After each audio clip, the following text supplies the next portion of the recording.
I think where we need to be eventually is to break down this false dichotomy, this idea that females are collaborative and approachable and that males are authoritative. We can all be leaders in our own right.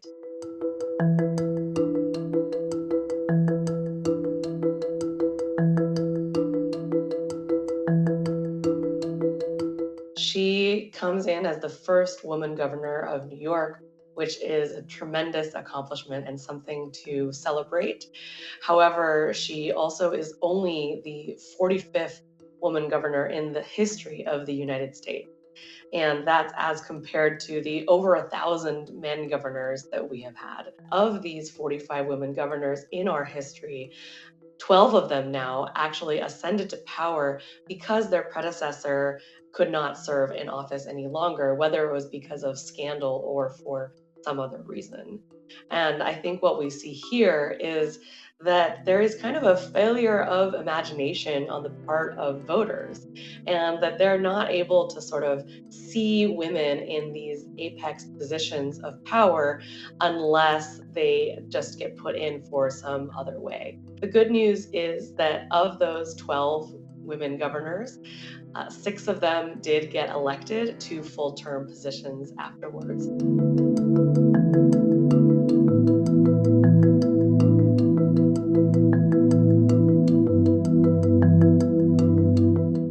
I think what we're seeing and what I hope for Governor Hochul is that her ascension to power here will kind of create a wedge, an opening for other women to come in and stay into power. It's our time to unleash the power of New York's women and make sure that any barriers to success and opportunity are eradicated once and for all. In her first speech, we saw Governor Hochul do what a lot of candidates do. As I undertake the weighty responsibilities before me, know that I have the confidence, the courage, and the ability to lead New Yorkers forward. At my organization's sister district, we see state legislative candidates doing this all the time.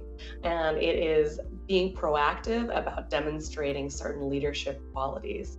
So in this case, Governor Hochul said that she was, quote, direct, straight talking, and decisive. She talked about her confidence, courage, and ability. And she even invoked typical male language, saying that she was willing to be bloodied and marred for the fights that she needed to fight in order to get things done. I think that this is really intentional language to demonstrate her ability to lead.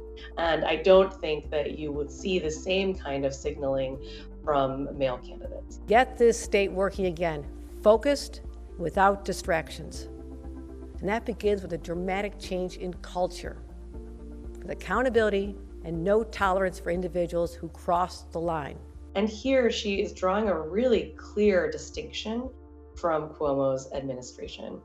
Although she did not mention him by name, she did point out some issues that were directly intended to demonstrate that she is drawing a line between her administration and Cuomo's.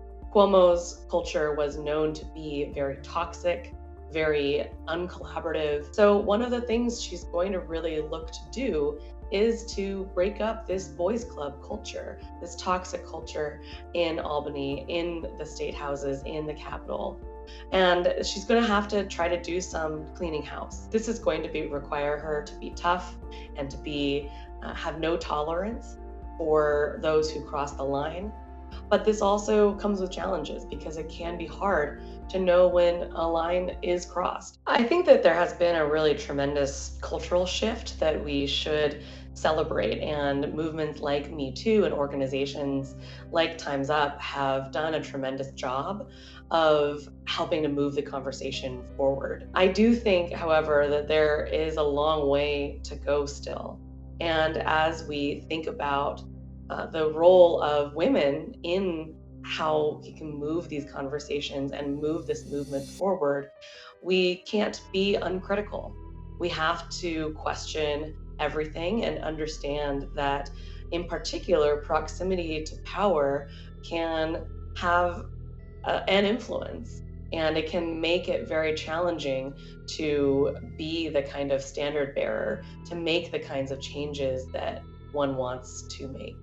And so as we consider that the now governor previously was the lieutenant governor, what kind of relationship did she have with Cuomo?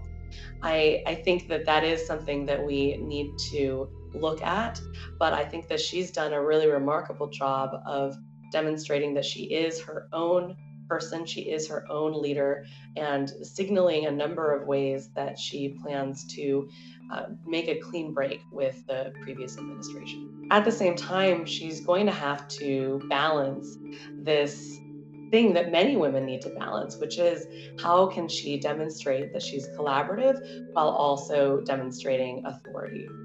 And I think where we need to be eventually is to break down this false dichotomy, this idea that females are collaborative and approachable and that males are authoritative.